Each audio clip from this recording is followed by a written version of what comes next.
the spring, we also had certain items which were highlighted, and it was a subset, if I recall correctly, of the entire suite of potential topic areas that one could answer. I think you had actually done all of them because you were trying something out. Right. Most of us hadn't.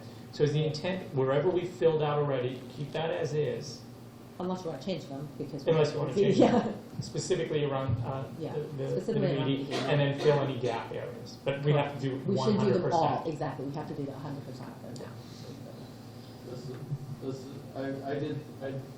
Like Rick did, I did the targeted ones. But I forget whether, does the survey have an AA? Not.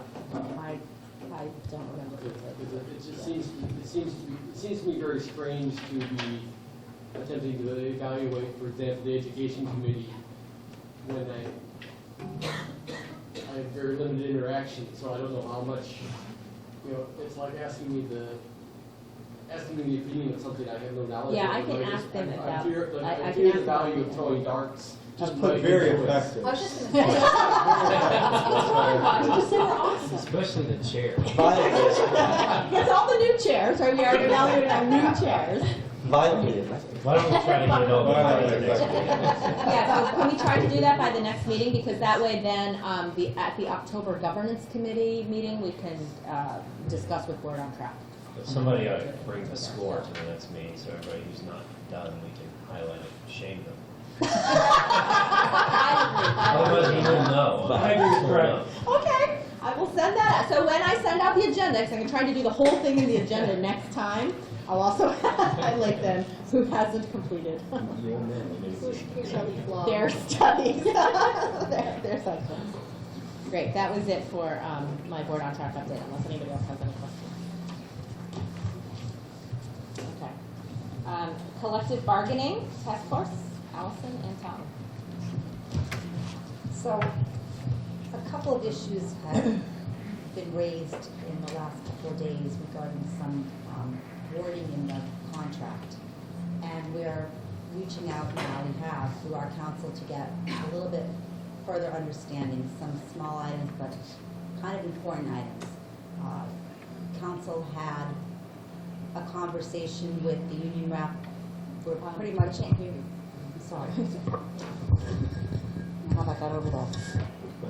Council had our council had a conversation with the union rep in the last 24 hours, and they're just trying to make sure that everybody's on the same page with respect to certain things like parent night and Tuesday meetings, things that aren't small matters, but things that we just want to make sure that we've got a good agreement. So as soon as we hear back from the union rep, which hopefully will be in the next 24 hours, we can either schedule it may even be tonight if the meeting goes a little bit longer. We can schedule a special meeting to vote to ratify the contract.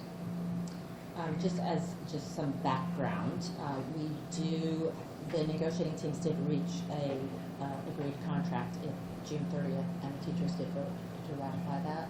We can The negotiating teams did reach an agreement on June 30th. The teachers did vote to ratify that contract. When was that? Last week? The ratification happened last week. Yeah, okay. We were not planning on discussing it in detail because it is exactly the same thing that we actually discussed. What the agreement is, what the board discussed in June 8th in executive session and delivered to the Teamsters in a couple days after that. So that's actually what the agreement is, except for these few items that were not explicit.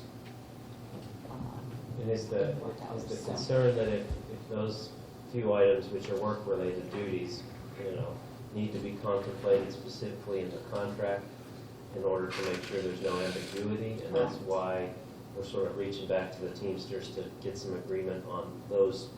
No, the Teamsters agreed that that's what it meant, but we don't have it in writing. Okay. We need the confirmation. So we're trying to get whatever that verbal agreement was between the negotiating parties in writing, right, so we can ratify the whole thing. and it's things that aren't explicitly stated, such as parent night.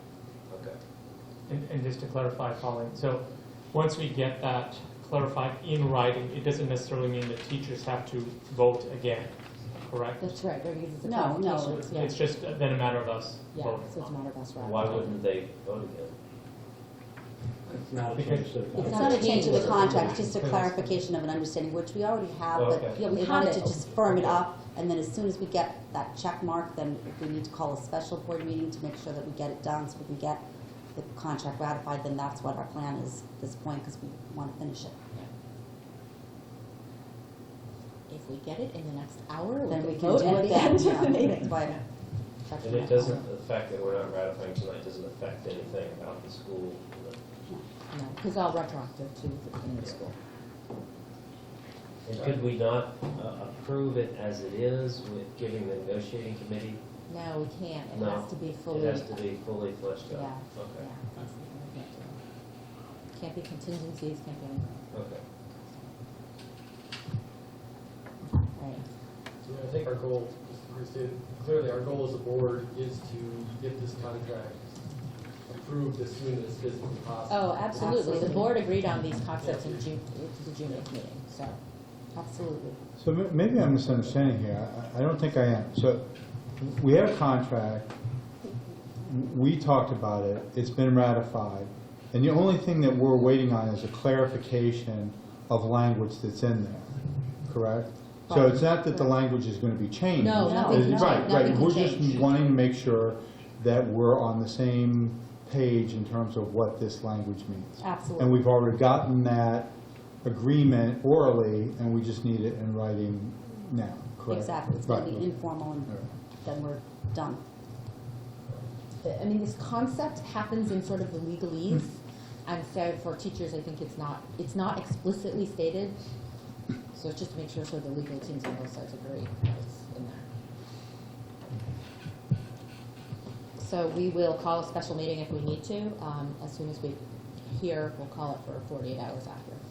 Unless we get lucky in the next And we will hopefully get, we will have to do it at a time when I can, we'll be sure that we can have quorum to do the vote. But it is certainly the board's intention to ratify it, given that this is what the board's position has been for some time. Can I ask as a point of clarification, I'm just unclear on my role, will I be allowed to vote? No. Okay, so if there, I didn't think so, Yeah, yeah. but, so if there is a special meeting, You would abstain, for Do the you- whole process? do you need me for quorum? Oh, we You wouldn't- can, you no, wouldn't- yeah, she You can't could, vote, you right? could be technically present for quorum, but you would abstain from all discussion and vote. But then we can't really Simple session. vote. No, but does it count? Simple majority, right? She would count for the quorum of the board, technically, because she To is hold the physically board present, meeting. to hold the Yeah. board So we meeting. could have 6 voting members and Jess as a 7th, Yes. and then the majority of the people that And the would. majority of the people who vote would have to approve. We need to have 7 board members for quorum. So not 7 voting members, 7 members. 7 voting members would have to be present. Are we 13? 13, yes. Quorum of seven. Quorum of 7 Just voting would members. recuse herself, and it would be a simple majority. Majority of the Remaining 6. of the voting Assuming that people. people, there's more people than that. Yeah, And then so you'll we be like- need a minimum of 7 people. But hopefully we can do it at a time. Another way of saying that, Jess, is if we have 8 or 9 people coming, you are more than welcome to attend. If we have, you're gonna be buying me some beer, that's what I'm saying, okay. All right. Great. Thank you. Third-party survey update. Sure, I can give a brief update. I'll provide a brief update. So when we met last month, at that time we had received the employee or faculty survey results. And we were in a position of challenge, so to speak, on how to interpret those results. That was one aspect. Another was really kind of where, from a long-term perspective, do surveys live in terms of ownership? Should it be a board responsibility? Should it be a administration responsibility? Where are the lines of engagement there? So over the last month, Chris and I met with Board on Track a few times, and we also had Dr. McCleary join us for our most recent meeting to determine some of those answers.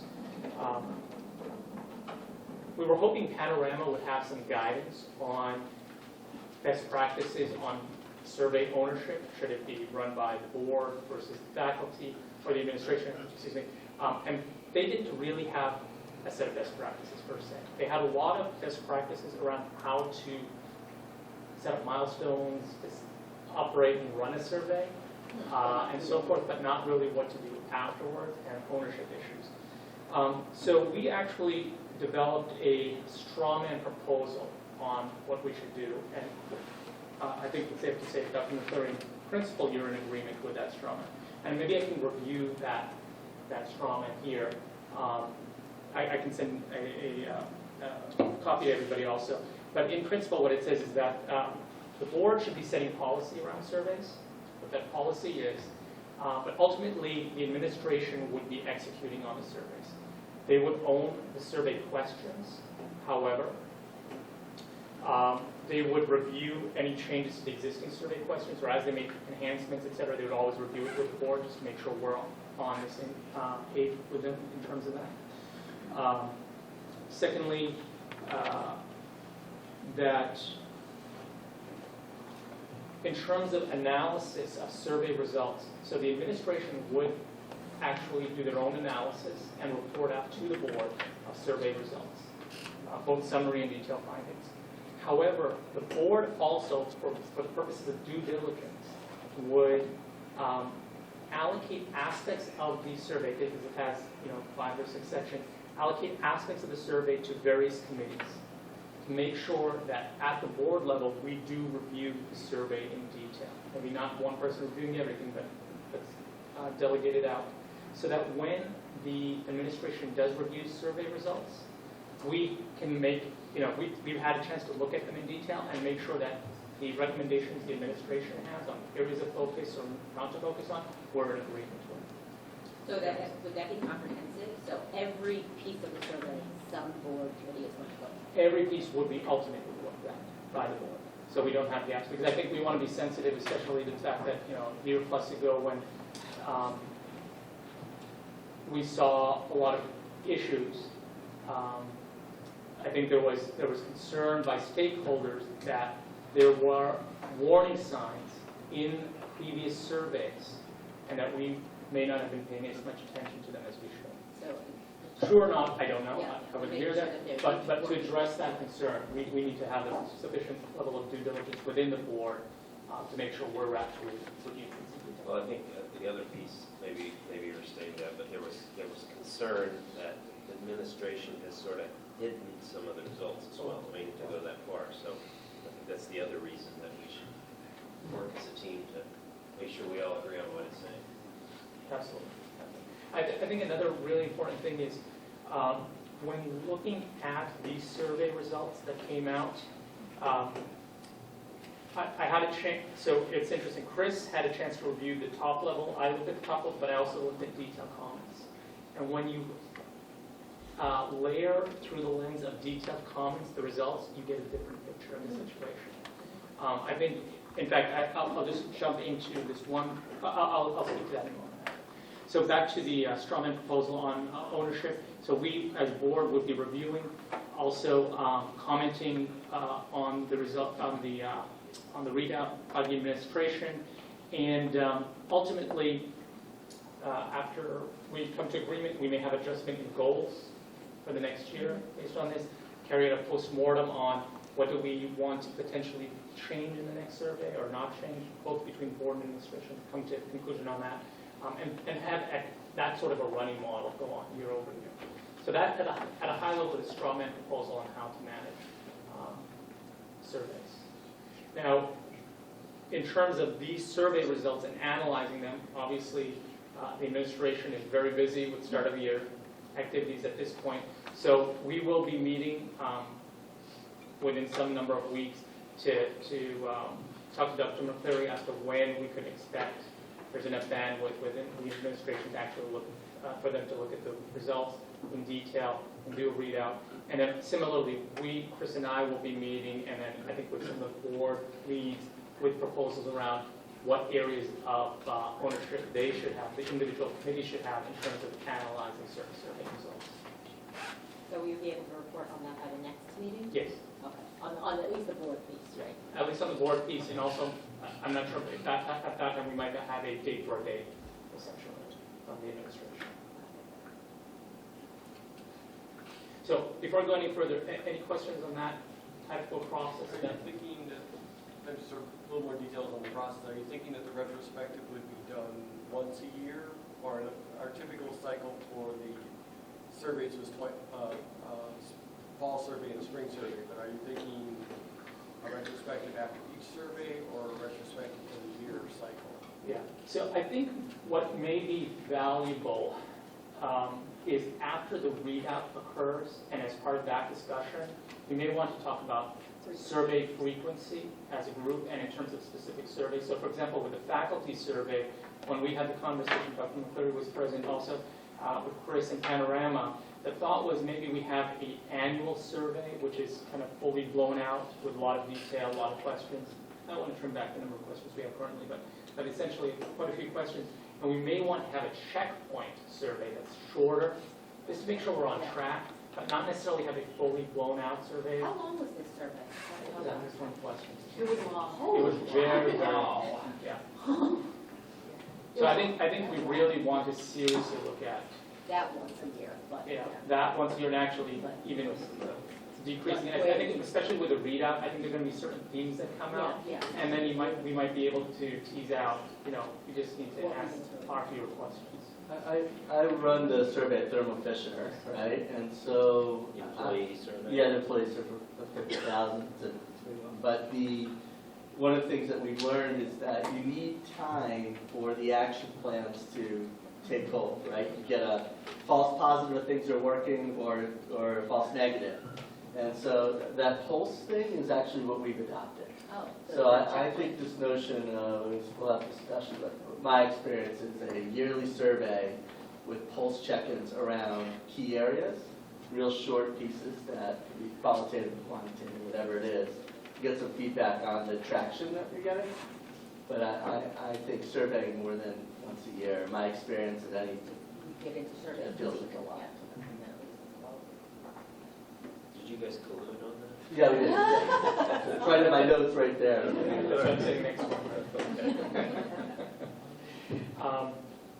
So the only other thing I would add in terms of the survey for, I think that we touched on this last time, but just to touch on again, there were three, I would say, main themes that came out. So on the one hand, the faculty felt pretty good about their interaction among themselves in general. There's a lot of depth there, but that's a theme. There was a lot of concern and low favorability ratings, if you will, around teacher and leadership relations.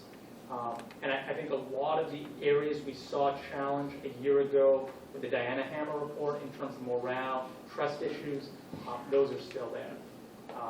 And so I think these are some things we really want to just continue to focus on. The only other thing I would mention is, again, when looking at the detailed comments by individuals responding, when you layer those on top of the survey, you see that there was a lot of concern around the union negotiations. And a perception, especially, we didn't have very many questions around the board in the survey, but this real perception that the board may not be valuing the faculty as much as it should because of their perceptions of the way negotiations were proceeding. The board, so you have a lot of days and stuff. So the board, say that again? So there was a lot of perception on the part of teachers that the board did not value the faculty highly, and because of the way union negotiations were proceeding. I see. Thank you. Whether those are accurate or not No, accurate. no, I was just trying to figure out. When did the survey, when did the survey go out? It was right in June, right? Right. Was there any thought as to when a parent family survey would go out? I know that that when was originally talking about it, delayed just because it was. Yeah, we did not really get into the details of the scheduling of other surveys. I would also just throw out one comment in terms of, I think we want to be careful about faculty survey and timing, especially as it relates to how it may overlap with union negotiations.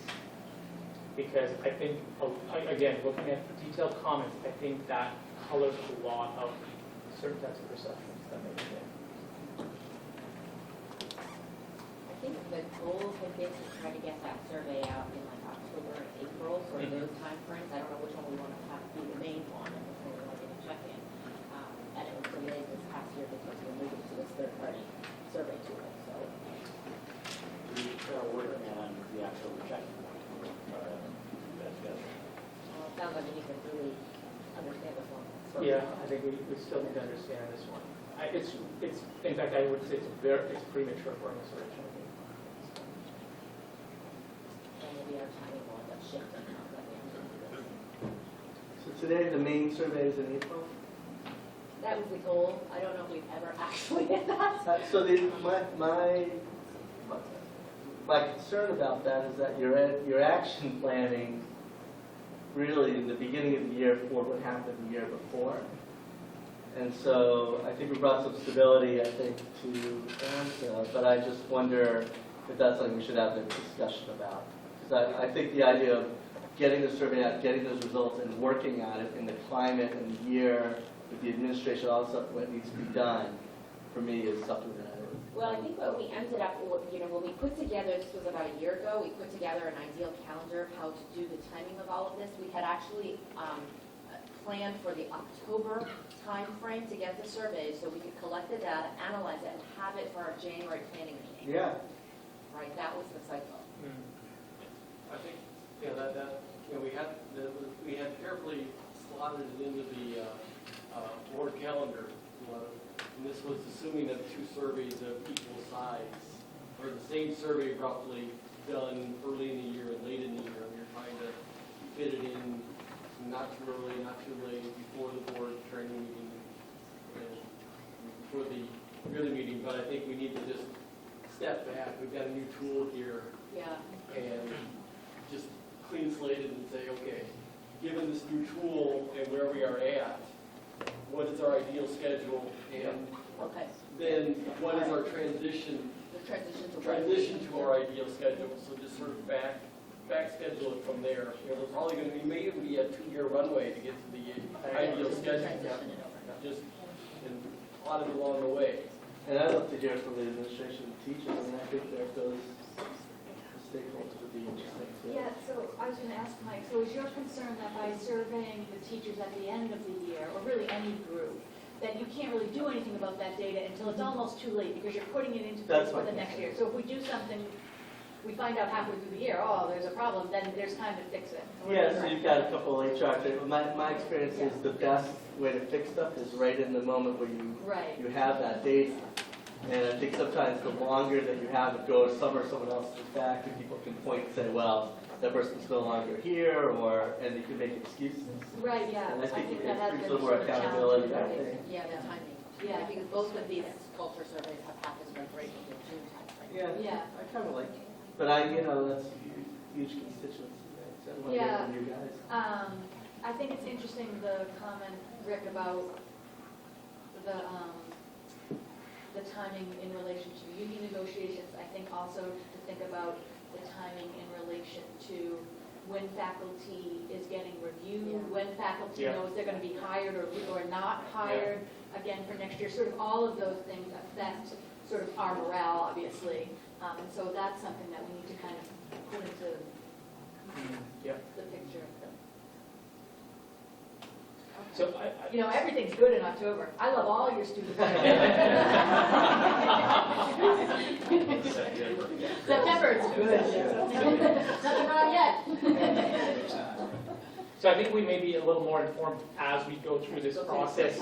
Let's get the report out by the administration, have our give and take, and then I think we'll be able to answer a few more of these questions around timing and how do we get it aligned properly. So it sounds like for next month, this topic, we should allot a little more time. Yeah, I was going to say So that we can actually discuss. Yeah. I was so excited because I gave myself 40 minutes for all the chair business and we were just whizzing through it, but now. It's 40 minutes is expired. I know. Sorry, Griff, you're done, hopefully. 'cause- All right. Finance committee, can we have a monthly finance?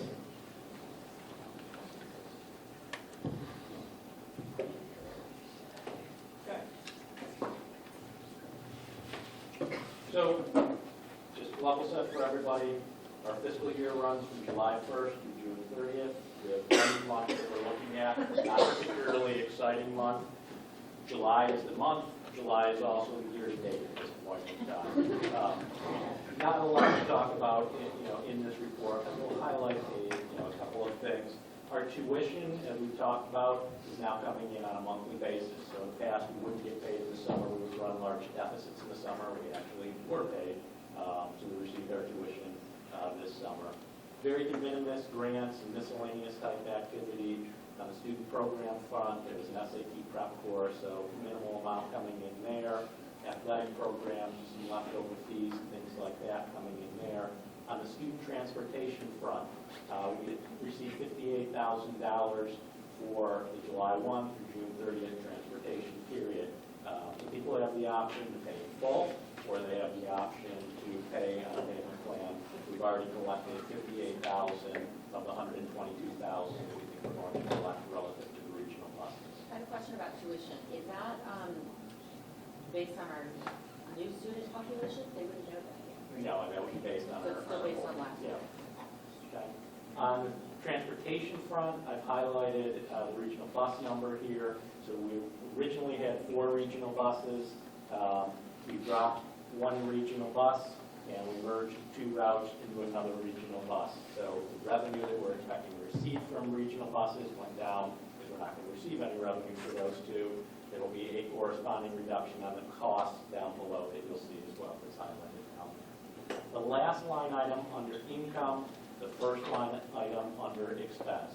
It's a mechanical in and out exercise. What happens at the end of the year, at June 30th, any club that has a balance in excess of $200 has the option of requesting to roll that over to the following year.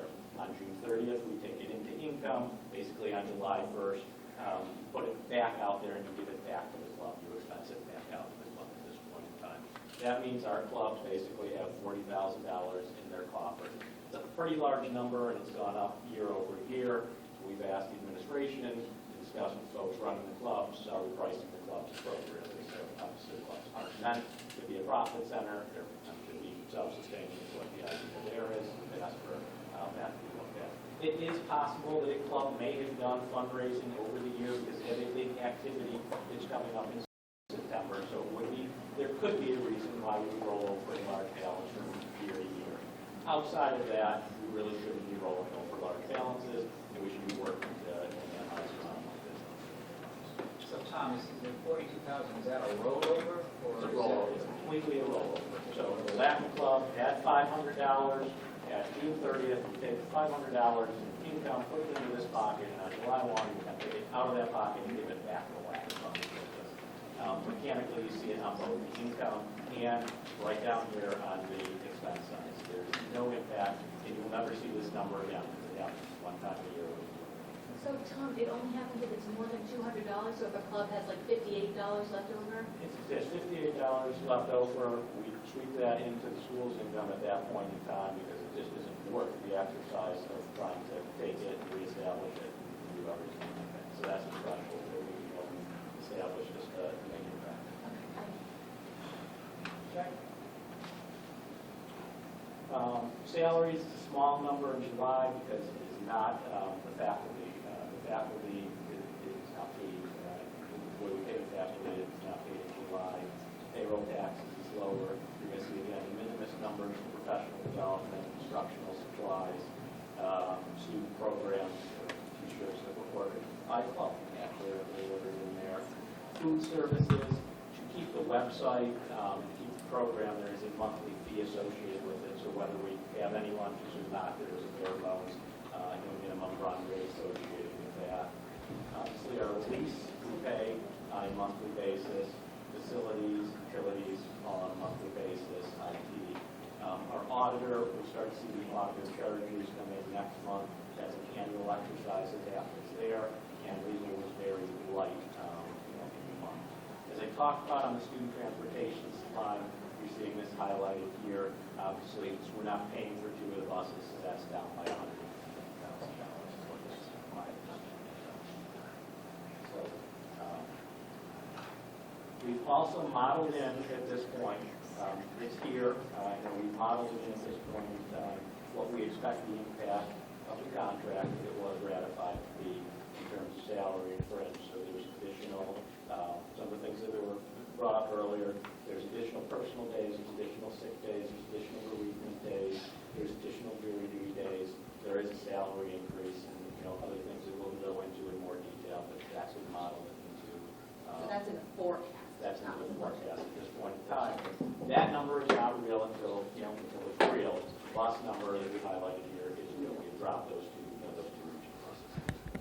So that's the income statement. The only line we focus on the $13 million number down here, $13,591. That's basically the expenses that the school incurs in the year. So if you want to think about that, that's about $1.1 million a month is what what the school's run rate is. I'll ask you to remember that number as you go over the balance sheet. I'll highlight the cash the school had on hand July 31. The school had on hand approximately $7.5 million July 31. As we talked about, we have $990,000, so let's call it $1 million for the sake of argument, that has been escrowed at this point in time, tied up in our dispute with our landlord over certain charges that is now subject to arbitration. In a wonderful world, we would win completely, hands down, and we would be able to take that $990,000 into income. In a horrific world, we would lose completely. We would have to write a check to our landlord. We have held that money off to the side. That would come out of that. But essentially, we have $6.5 million in unencumbered cash at this point in time. You look at $1.1 million as a monthly run rate, that's approximately 6 months of cash on hand. So $6.5 million sounds like a lot of money. It needs to be thought of in the context of what the school's monthly run rate is. We are capitalized, but we are certainly not in a position where we're going to do rent. So that is the July Finance Committee report. It will get more interesting in the next couple of months. We'll get more of a steady state. We have more months to look at from the perspective. I'm entertaining any questions anybody has on either the balance sheet or the profit and loss statement. So you mentioned we have 6 months to recover. What is the ideal? There isn't an ideal. I'd ask to hold that question. At our October board meeting, our auditors will be here, and they will provide comparable numbers and provide certain metric comparables with other charter schools, and you'll be able to see them. So obviously, we'd like it to be a really big number. There are limits on how much you can have in your reserve, right? The state does not want you to be running a huge surplus. It wants you to be spending the money on the students. We're not anywhere near the surplus limit at this point in time, and you'll see how we compare to other schools. So while I'm pleased that we have 6 months of reserve, you see that's actually on the lower end. We'd like to have more. We need that unforeseen circumstances. But hold that question, and I promise we will come back to that in October when we put the comparables up. And what do the equities of 7.1 represent? So the equities basically represent the excess surplus that we have. So it says equity, but it's really surplus is what the equity is. Can you explain the salary? I know I got paid over the summer. You got paid over the summer, but your salary for getting paid over the summer was actually related to the last fiscal year. Okay, so we haven't started paying you for this fiscal year yet, is what it is. So we accrue in June for the salaries that we still owe. So that's why the expense number is smaller there. So yes, teachers are paid, but what you were paid over the summer was related to last fiscal year. You went back to school, for the sake of argument, last week, that will be related to this fiscal year. Great, thank you. This is July 1. This is the start. And the fiscal year is July 1, but the contract year is sometime in August, August, I which think, yeah. we can't quite seem to figure out collectively. Another issue that could make further confusion. But Other questions related to financials? Okay, great, thank you. Governance committee? Let's see, just a few highlights from the August meeting. Board on Track has been mentioned a number of times. Pauline gave an update relative to the recent kickoff, and so I'm happy to say that all of the governance committee meetings are scheduled in Board on Track, so everybody should be able to go into Board on Track. See the governance committee meetings and invites that went out to the governance committee team members. We have a number of policies which are either being revised or new, such as code of conduct, complaint policy, board internal communications, and the intent is to try to utilize Board on Track as a resource, especially from a best practice standpoint, and glean what we can out of Board on Track, and revision, in some cases, writing of these particular policies. Let's see, back in the July governance committee meeting, we discussed at a high level the ED goals, and there were 5 sort of high-level ED goals which were outlined and drafted, and I understand, Dr. McCleary, you're now in agreement with those goals, and the next action item is really to just outline some specific language around each of those, which Pauline has volunteered to take the initial stab at outlining and specific sub-detailed information on each of those goals. Let's see. There is an action which both Sarah and Chris, who's not here, have joined together on, which is to sort of draft the articles of design which tie into the charter and map back to the accountability plan. And they have volunteered to take an initial shot at doing that draft, and so you should see that sometime maybe next month. We'll get an update at the next governance committee meeting. Trying to save a little time here. Those are some of the highlights from this month's meeting.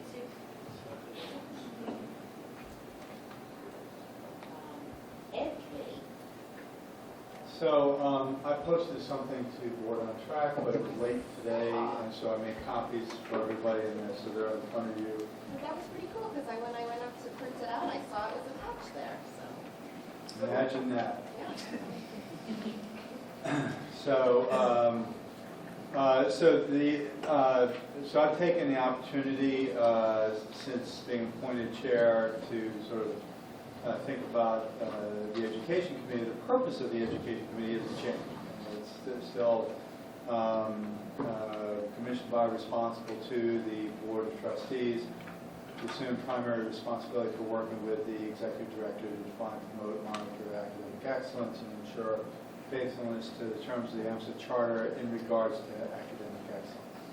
And so that's all laid out actually in the Amsac bylaws that lay out those 3 things: monitoring academic excellence, ensuring progress towards the objectives set out in the accountability plan in the areas of academic success, which since we just redid since the school just redid the accountability plans, and that we have new, we have to take a look at that and look at the new objectives and the measures that are going to be used, and so forth. So, it was, again, we don't do work. The committee doesn't do the work. It actually, the work it's supposed to do is what you might consider pre-board work, preparing recommendations for consideration, deliberation, and decision by the board as a whole.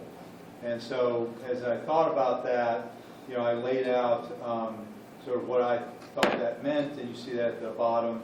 We need to examine, how do we define academic excellence? Take a look at Amsac's charter and how the specifications in that drive academic excellence. Take a look at the accountability plan, the objectives that are laid out, as well as the measures and data to be collected. Take a look at how assessments, MCAS, but other assessments and other data are used to determine how are we making progress towards meeting those goals. And then what curriculum policies the board should adopt. So we make recommendations along with the financial resources that are necessary to maintain faithfulness to the charter.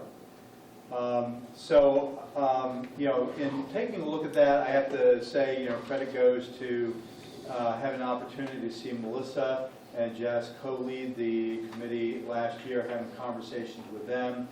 Dr. McCleary was also kind enough to sit down first with Melissa and me, and then with me to sort of, allow me to get his perspectives on that.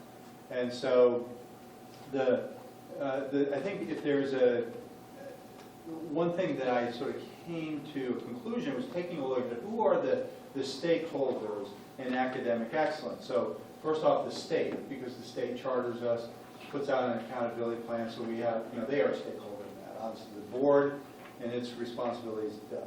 The administration and staff, they obviously have a stake in this. The faculty, parents, students, these are all people who have a stake in how well we make progress towards academic excellence.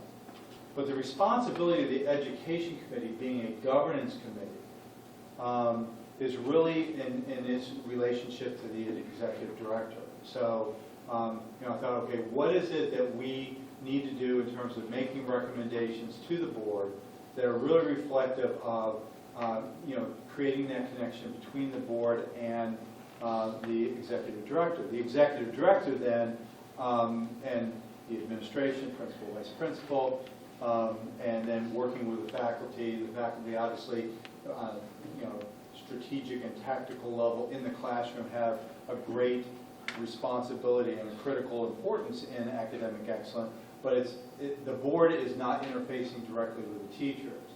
And so that was driving then a little bit of the committee membership. So I reached out to several people. So Liz, as parent representatives, agreed to serve in addition to me. Jess, also as faculty rep, has done that. Dr. McCleary has offered to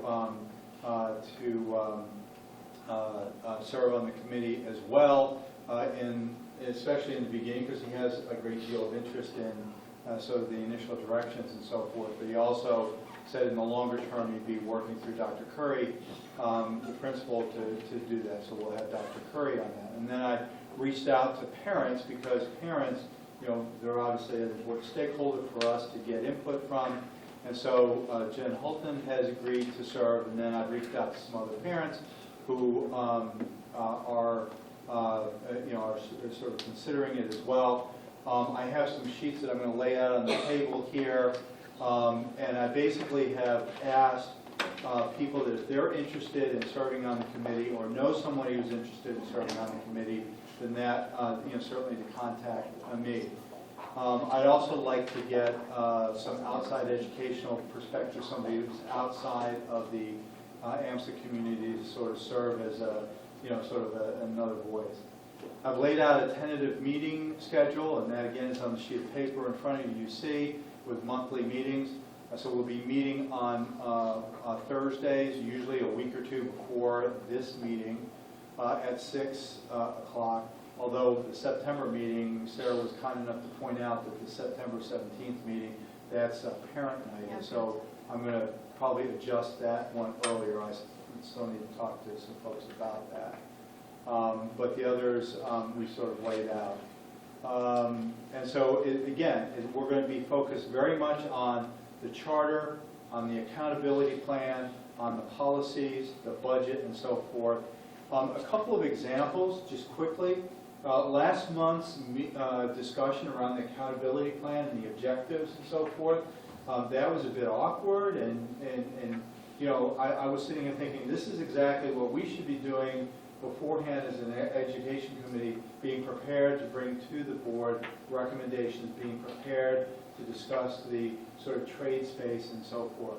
And then Liz was talking a little earlier this meeting about the capacity of the AP classes, and so what should we be doing in that regard? So again, it's about policies, resources, and so forth, keeping that up, and not necessarily, and not at all, spending time on talking to teachers about the curriculum. It's not that that's not important, it's not that that's not interesting, of course it's interesting, but spending time on that takes away from the time of being able to do sort of that governance, policy, level organization. So that's sort of where I am.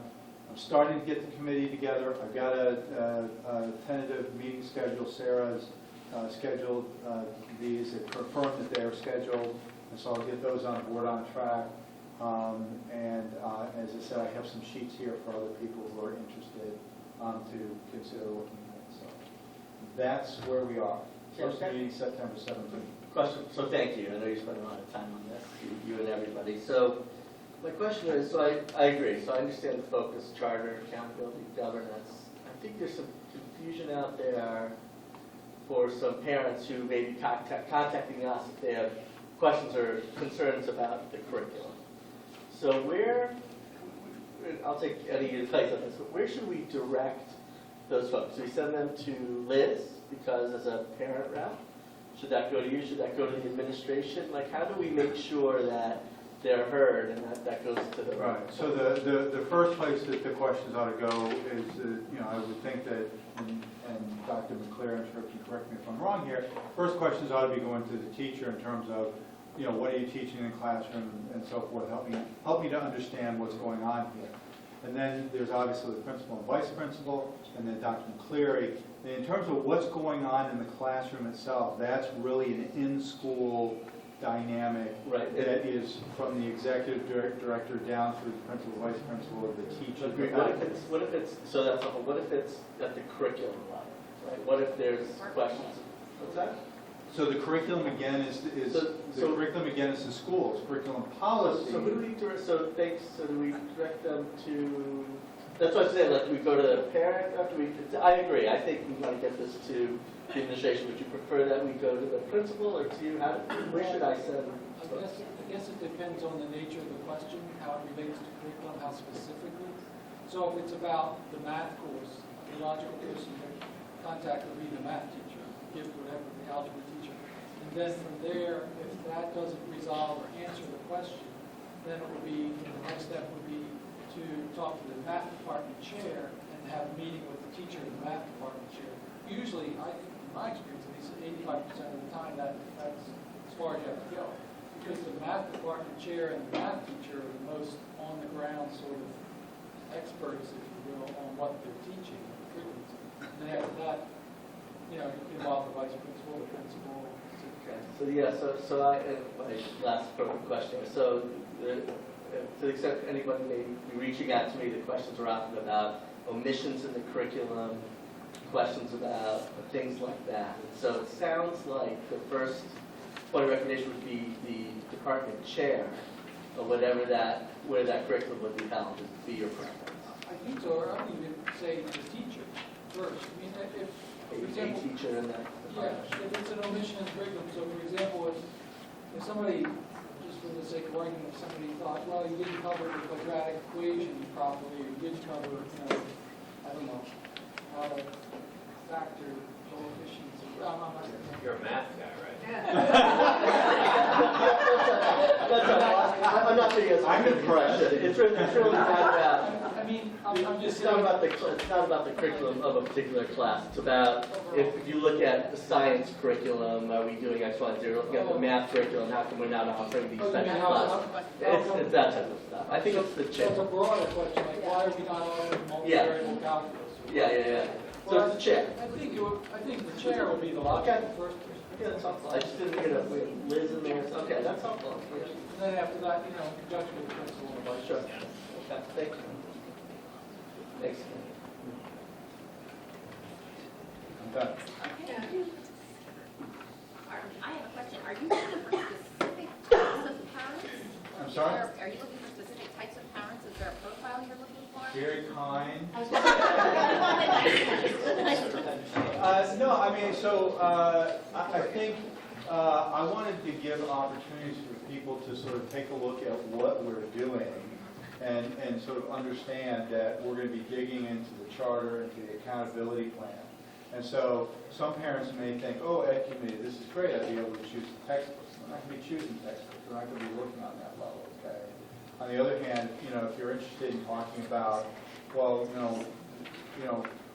why do we teach the foreign languages that we do, and what should we be doing, about, increasing that, if we think that it ought to be increased or something like that, that's more of a policy level issue. And so if somebody's interested in that kind of question, then that's great. Again, I could see. It's more interest-driven, Right. it's not like Correct. specific skill. It strikes me as it's at the sort of general level, and many times what most interests, what can most interest the parent is something that is, at least has its origin in a very specific level, because it's, after all, your child. I mean, I know this from my own experience, you know, when the children come home, like, oh, really, that's what you're doing? Or what?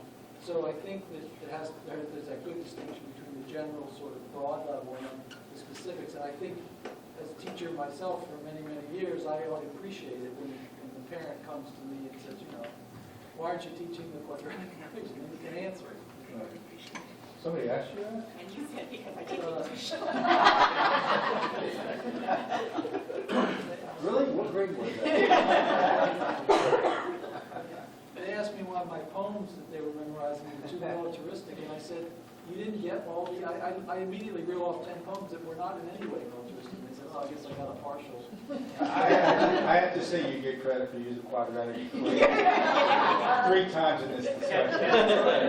He knows it's I obvious. cannot write it out. I remember it was plus or minus. Is that right, Dr. Scott? Plus or minus, yes.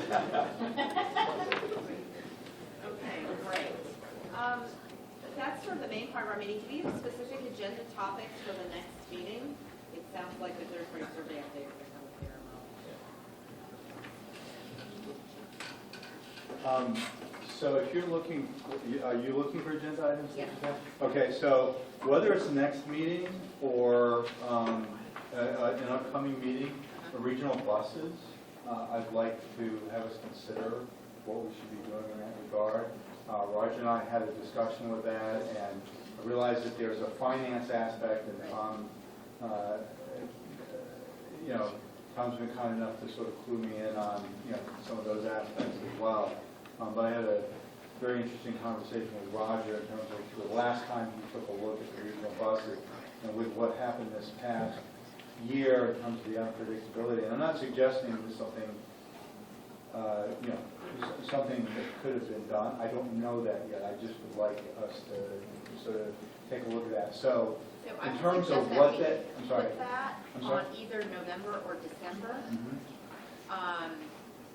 Just as I'm thinking through, because there won't be enough time. Absolutely. Right, in the next meeting, and the October meeting is pretty full Yep. between the governance and the auditors. Did we get a date for October yet? Yeah, It's in board on track. it is in one track. You're gonna hold that up against me. I'm just saying. I'm just saying, there's only 2 people who didn't RSVP as board contract.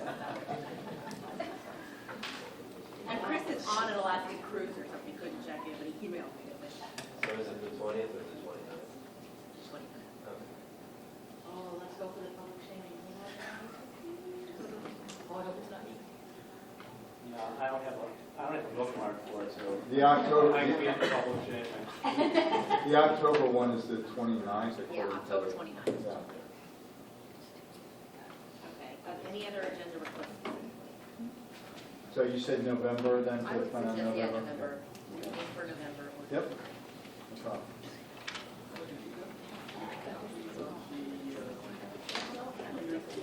I was trying hard not to look on the binder on my paper every time, so I don't. But I'll look, I mean, I always do it. So you did send out this calendar, right? Yeah. My work. You had a No, because I'm like an ideal calendar. ideal plot calendar. Our plot. Items to be discussed. Which I said I would load into your practice, so I would like to do that. Okay, great. I think that is it. Yes. Make a motion to adjourn to executive session to discuss pending litigation. And negotiations is not. Yes. Second, we need to roll call. Yes. Yes. Yes. Yes. Yes. Yes. Yes. Meeting is adjourned. Thank you. At 6:40, now that we we do have a quorum. So we have two agenda topics. One is to ratify the collective bargaining agreement, and the second is to vote on ED goals. Both of these topics have been extensively discussed in executive session. So the collective bargaining agreement you have all seen. It is exactly the same as what the board discussed in executive session June 8th, and we saw the actual contract on July 25th. So Allison, do you have any other comments on that? No, no comments. I'd like to make a motion to ratify the collective bargaining agreement. Second. Are there any, before we do that, are there any questions? I do have, well, so the second, so I just want to get clarification. Yeah. So you said it's the same as what we had discussed in our What we've previous seen, yeah. discussion. Is there anything since then that has come up of, that we should, that we should have in mind as we consider this? No new issues or anything like that? No, just the clarification that we needed to get. Correct, which we got. Right. Okay, great. Okay, that was the only question I had. Okay, so we'll go back to the motion and second. All in favor? Voting also. Motion passes unanimously. I'm abstaining. For the record, Jess is abstaining. Our second topic is ED goals. We discussed those in executive session. I circulated the document with the revisions that Dr. McCleary agreed to. So are there any questions about those? So I have one question, which is, and it's mostly a clarification. At some point, some of these, there's going to have to be a discussion, or Dr. McCleary saying, this is how I'm going to demonstrate that I've accomplished this. I'm not expecting that now, because, well, we're just starting the year. He's new to his role and stuff like that. But at some point, it probably would be a good idea for him to say, these are the things that I'm expecting to. So we actually have a policy on how we do ED evaluations, and there is a mid-year evaluation, and we can ask for that clarification at that time. That's generally at the January meeting. January Governance Committee is when we generally do that.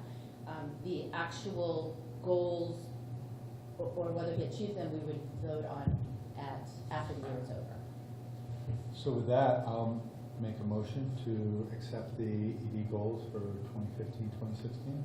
I'll second it. Are these goals somewhere on the website? They aren't now, but they will be. But they will be after we vote, Right. and they'll be public on the Yeah. website. Right, they will be out. Okay, all in favor? Liz, did you second? Yes, I second it. Against? No. So that's unanimously approved as well. The meeting is adjourned. Yeah. You're going to take a motion to adjourn? Oh, sorry, do I need to take a motion to adjourn? Yes. Yeah. I'll make a motion. We don't need a roll call because we're not going to executive Yeah. session. I'll make You a, need a motion, but you don't need a. I'll make a motion to adjourn. I second. All in favor of adjourning? That one I can. Okay, motion, meeting is adjourned at Were you 8:44. fastest meeting ever? I was trying to do 3 minutes. Look, made it more. I was doing my best to. Yes. Ken's trying to be. Ken decided he's going to be the difficult one. Okay, thank you everyone for coming for this special meeting. I know a lot of people. I know, it's probably longer. Like a longer meeting? Okay. What's that?